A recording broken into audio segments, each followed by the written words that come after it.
ഈ മില്ലിൽ കൊണ്ടുപോയിട്ട് പൊടിച്ച് കഴിഞ്ഞാൽ ഇതിന് മണമൊന്നും ഉണ്ടാകും.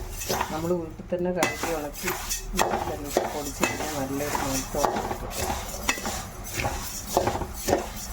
അതാണ് മെഷീൻ്റെ അതുകൊണ്ട് മണമൊന്നും ഉണ്ടാവില്ല,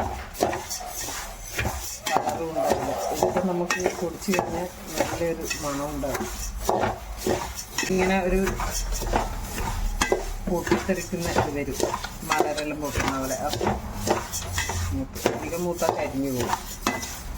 ഇനി ഇത് തടുത്തിട്ട് നമുക്ക് മിക്സിയിൽ പൊടിച്ചിട്ട് ഡബ്ബയിൽ പൊട്ടിക്കാം. അന്നേരം എപ്പോഴും ആ ഒരു മണത്തോടെ കിട്ടും. ഇടക്കെല്ലാം പൊട്ടി വരുന്നുണ്ട്. ഏകദേശം ആയി. ചിലപ്പോൾ ഇതിനകത്ത് മുളകെല്ലാം ഇടും, പക്ഷെങ്കിൽ ഞാൻ മുളകൊന്നും ഇട്ടില്ല, കറിവേപ്പില മാത്രമേ ഇട്ടിട്ടുള്ളൂ. എന്നാലും നമുക്ക് ഏതിനും എടുക്കാം.